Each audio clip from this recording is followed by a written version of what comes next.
Hey everyone, welcome to Tree Homestead. I'm Danielle Carpino. For those of you who do not know, we are in Zone 7, Washington State, and this is our first year growing in ground. We've done about 5 years of container gardening, and finally this year we have an in-ground garden space, and we're so elated. You can watch previous videos as to what we did over the spring and summer, but now we're about ready to take you on a whole new journey. We are doing for the first time our fall and winter garden, which is going to be a completely new learning experience. Not only that, everything that we are planting in this garden is being started from seed. When we planted out our spring and summer garden, we actually planted it with plants that were already started. So this is a completely new experience. New growing season, new types of fruits and vegetables that I can't normally grow in this area during the summer months because it gets too hot. And in addition to that, we are starting everything from seed. So it's going to be really exciting. What we're going to do is over the course of the next probably 5 videos, we are breaking down this transition phase because we're pulling things out. You're going to see us going through our garden space and yanking things out, harvesting things, planting stuff, prepping the ground, letting things grow. So hopefully in each video you will see a little clip of kind of the progression at the end of it of what it's done so far. These are kind of shot over a few weeks time.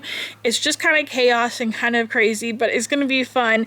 And then our hopes are at the end of those 5 videos, hopefully we'll start having some good germination out there and I can actually start doing some garden tours with you guys again and kind of taking you along the journey with me to this whole new fall winter garden that we're growing. So it should be fun. It should be interesting to say the least, if nothing else. And I'm ready to take you guys on this journey. Are you guys ready to go with me? Let's go. I'm going to plant in these Ellen Felton dark collards. We love collard greens. There are the seeds. I am going to plant 2 seeds in each hole because I can then pick the strongest plant to continue to grow. And then I'm just going to ever so lightly take my finger and put just the tiniest hole there. And then I'm just going to brush that back over. I'm going to label it and put it in front of it so I know when that grows up, that's what it is. As I mentioned in my video of transplanting this garden, I have this philosophy that Mother Earth likes to be covered. So I am not afraid to almost overplant a garden space. That is not something I worry about. And I'll talk about this in a future video, hopefully really soon, because I want to show you guys my garden space and show you that none of my plants are really competing with each other. And that's because I go with this mindset of like, okay, what does this plant's root system do? Does it grow deep? And is it going to be competing with another deep plant, or is it at the surface where it's not going to compete with, say, a tomato that grows deep down? You'll see my beds and you'll think, whoa, she really overplants, right? A lot of people tend to pay attention exactly to spacing.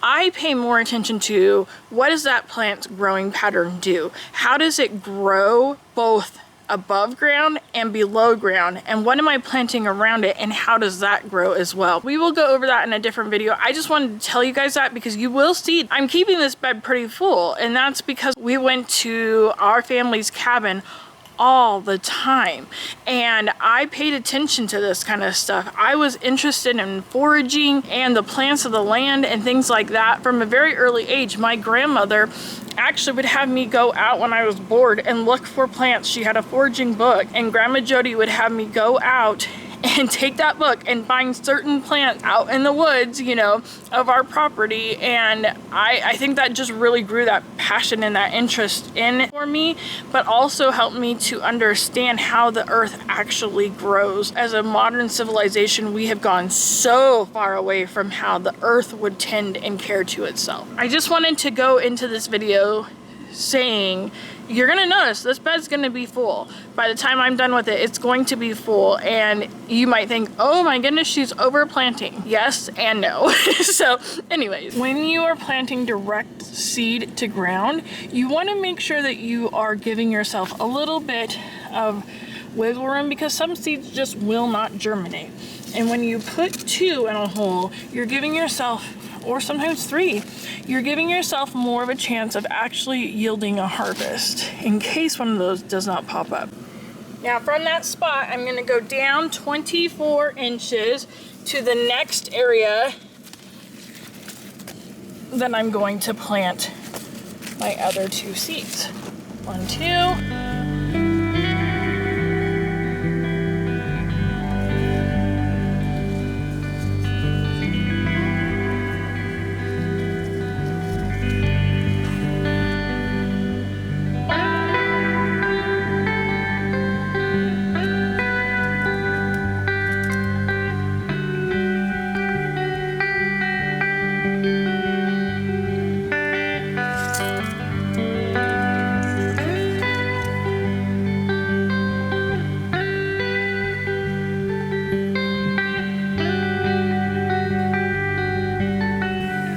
So every 24 inches, I have planted 2 collard seeds. And in this entire stretch, I only had to pull out 4 plants, 2 of which weren't really doing well in the first place. The sunflower, I'm trying to transplant over there, see if it'll work. The next thing I'm going to be planting are my peas. I have 3 different varietals of peas that I'm going to be planting out. I have Cascadia pea. This is known for its fabulous flavor and abundant harvest. Enjoy eating the whole pods in stir fries, salads, or as a tasty snack. Oregon Sugar Pod 2. Plenty of delicious flat-potted stringless snow peas from short, disease-resistant vines. Enjoy the pods in salads as a snack and in stir fries. Your Magnolia, what a gorgeous purple snap pea, embellishes your crudette trays and bring an unexpected color to salads and stir fries. The delightful color remains after cooking, which is amazing because usually purple things will turn green once you cook them. So I have 2 snap peas and I have 1 snow pea. So what I'm going to do is I'm going to take my peas and I'm going to actually plant them at the feet of my sunflowers. My sunflowers are going to act as the trellis for them. They will grow up the base of the sunflower. This is a method similar to Three Sisters method, where typically they will grow beans or peas up the stalk of corn. I am, however, doing it up sunflowers. So what I'm going to do is I'm going to go into this space and I'm going to look for the strongest sunflowers that I have planted, because they're already getting a good established start. They're strong. They will have time to grow before my peas start to actually grow and need them to climb up. In addition to that, the other thing I'm going to be paying attention to is what is around it. I want to make sure that it's climbing up the sunflower, not grabbing onto things like my squash and going to pull those down. We want them to coexist. Now, this will take a little more work on my behalf because I'm going to have to train those peas at first to, hey, I don't want you grabbing onto my pumpkins or my squash. I want you grabbing on to the sunflowers. But once it gets started, it will understand I'm growing up. I don't need to grow out. The other thing I want to pay attention to is where I planted those collards. The collards can get consumed by these peas as well.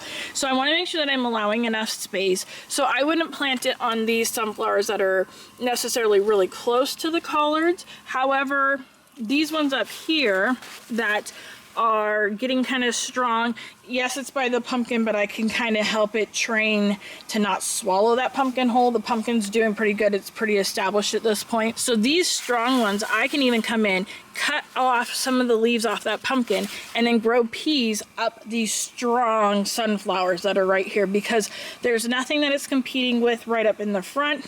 The pumpkin, I can work on keeping my peas away from it. The first one that I'm going to plant out is the sugar magnolia. I'm going to plant 2 of them, 2 inches apart, 1 inch deep. 1 inch is about to my first knuckle, a little beyond. Plant 1 there.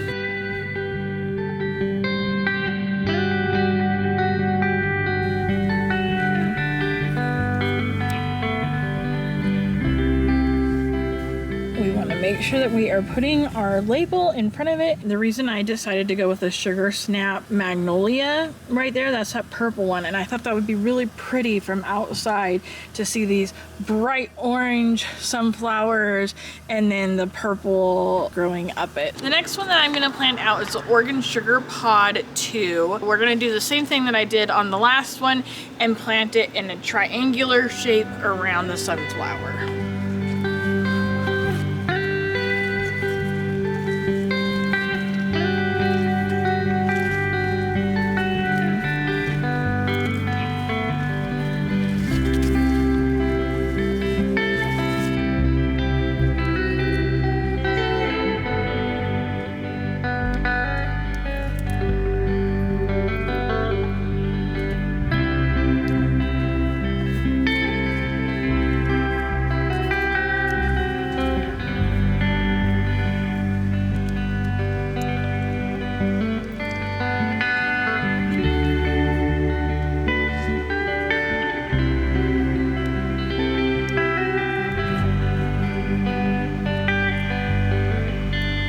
The next one up is our Cascadia pea. This one is going to be a snap pea.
Ended up going with 3 different varieties of peas because we're trying to find what varieties that we like and really enjoy in our garden. So we thought it would be really fun to do a variety in here to kind of decide off of that next year what we want to grow, what we don't want to grow, what we like and don't like. So sometimes having a little variety is fun. We could have planted that out as the exact same kind of pea and had a big yield of the same kind of pea, but where's the fun in that? Okay, so the next one that I'm gonna do is this Market Express turnip. This one is crunchy roots with a very sweet, mild radish flavor, and they are suited for eating fresh, baby size like an apple. So we're gonna go ahead and plant a few of these.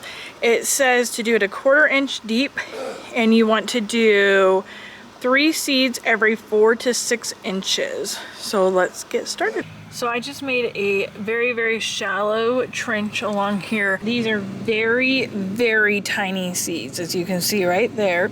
We're taking 3 of them and planting them together. And then every 4 to 6 inches, we're gonna do another set of 3. So we did one back here. I'm gonna do one right here.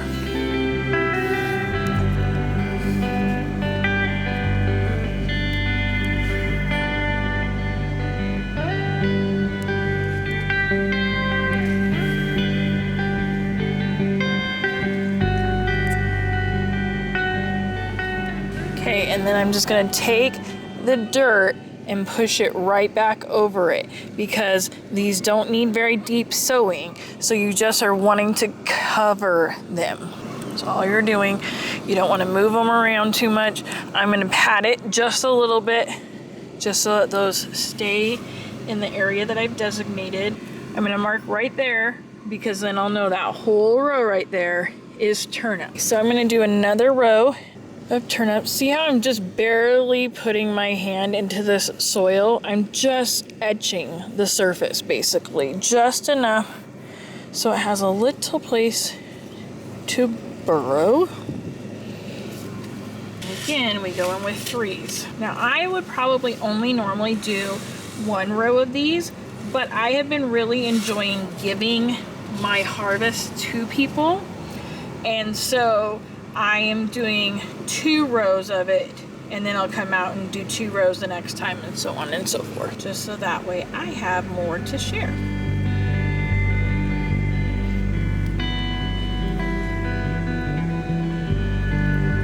And if at any point when I'm doing this, they start growing and everything starts getting really crowded and choked, I can then go in and thin out some of my other plants to allow room for what I'm wanting to harvest.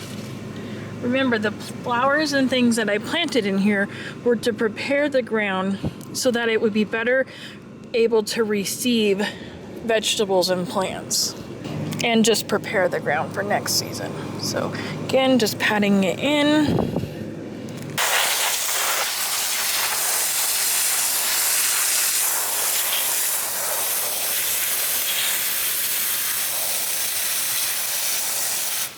I wanted to show you guys my bed before I edited up this video. It's been about 3 or 4 weeks since we shot the original footage. I wanted to show you guys the progression of what this garden has done. So remember, this is the garden that started off as being late season transplant, and then I started building my fall garden around it. So this is just phase 1 of my fall garden. We have 4 more videos of transitioning into fall garden that are coming up for you guys. So this is just number 1, and I just wanted to give you guys a good look at what was going on inside that garden since we last recorded. Starting down here at the end, you will see the basil that we planted out when we were transplanting things later in the season. As you can see, they have done so incredibly well for us.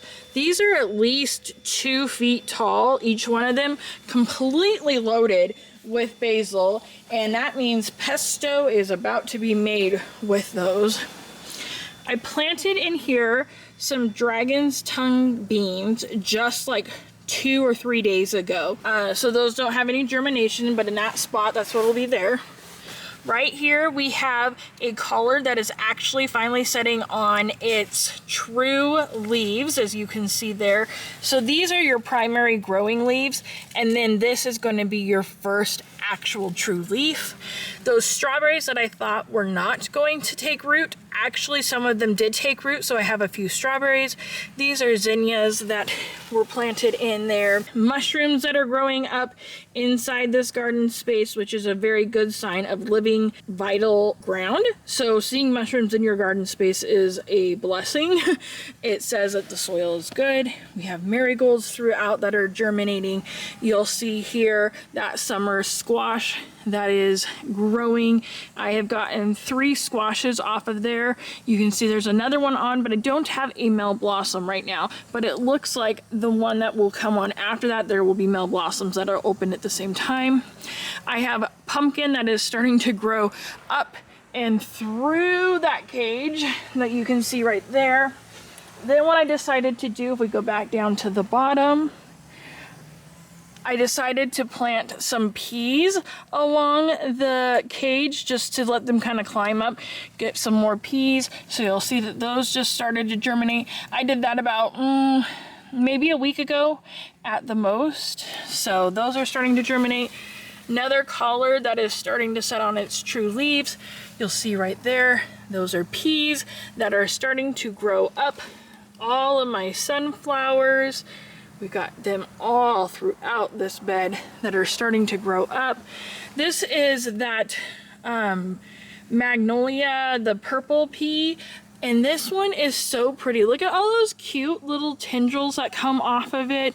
The leaves are like this silvery color. You can see it's just climbing right up that sunflower. And this sunflower is so cool. So these are the same ones that I planted out earlier this year, and they only got 1 head on them. But for some reason, I don't know if it's because of the time of year or what, these are ones that are starting to germinate, have tons of multiple heads sprouting off of the sides. So we're gonna get lots of little sunflowers off of it, which I'm excited about because sunflowers are one of my absolute favorites. And so seeing that there's multiple heads that are growing on these, even at the top right around the main head, you see that there's other heads that are coming on it, which this is so exciting to me to see what this is going to do, because they didn't do this last time. So I think this is going to be really beautiful once those peas begin to grow up it. You'll see there's just sunflowers all throughout. We did go in and thin the sunflowers out and made to where there was a lot more light coming in for everything to germinate and grow properly. So basically we just kept whatever sunflowers were going to grow peas up them, and then everything else got eliminated. The pumpkins have been a really awesome thing as everything's coming out of the garden to provide pollen for those pollinators that are still buzzing around.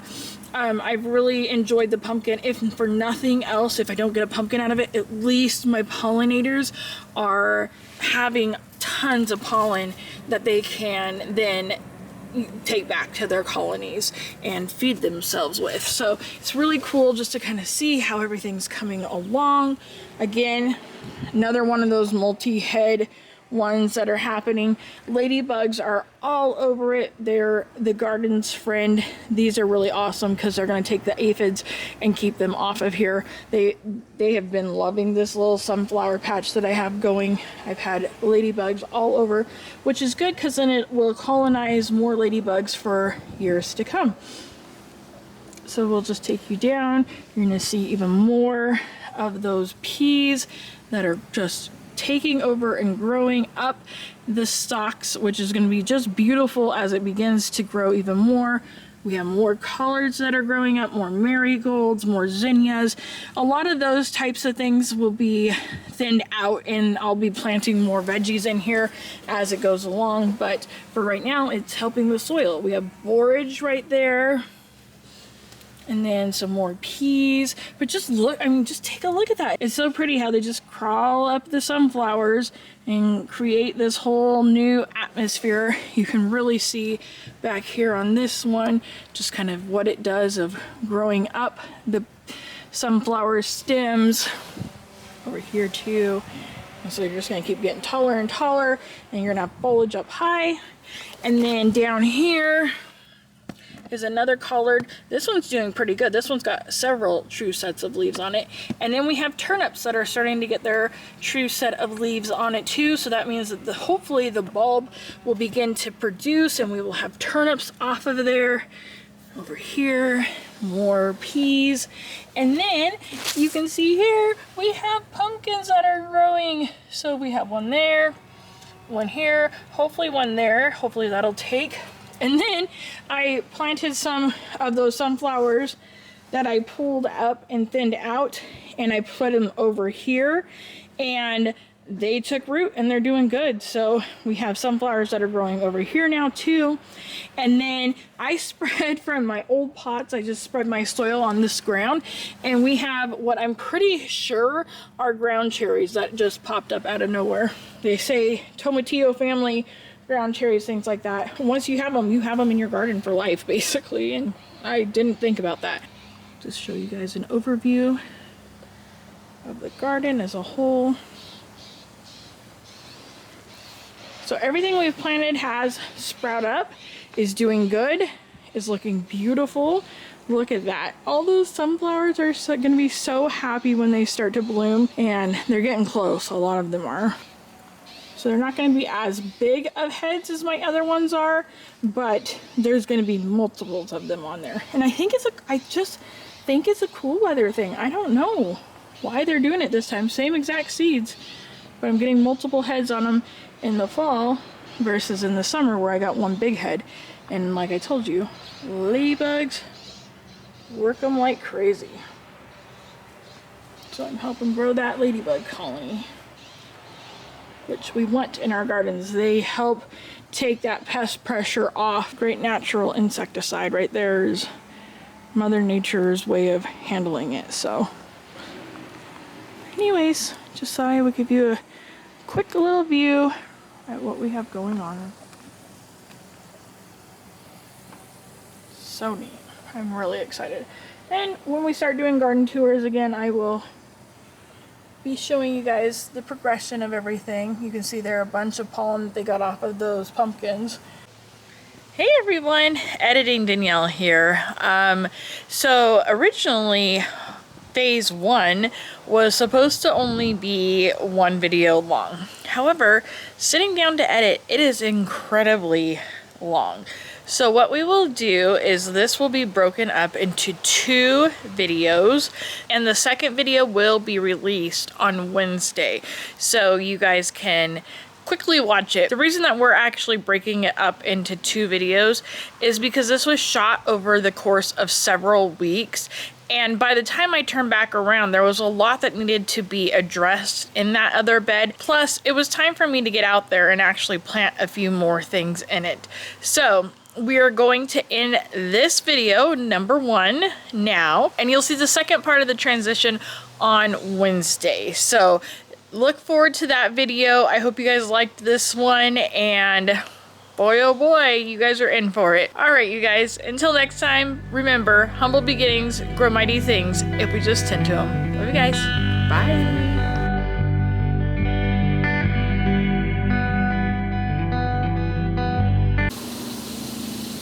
So the reason we ended up going with 3 different varieties of our peas. Hold on. You got like a weird little light going like right across your face. What's that about? Wrong way. Abort. Cars. Fall and winter transition into... We are starting to...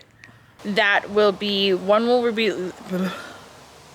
And the second video will be... Alright, you guys.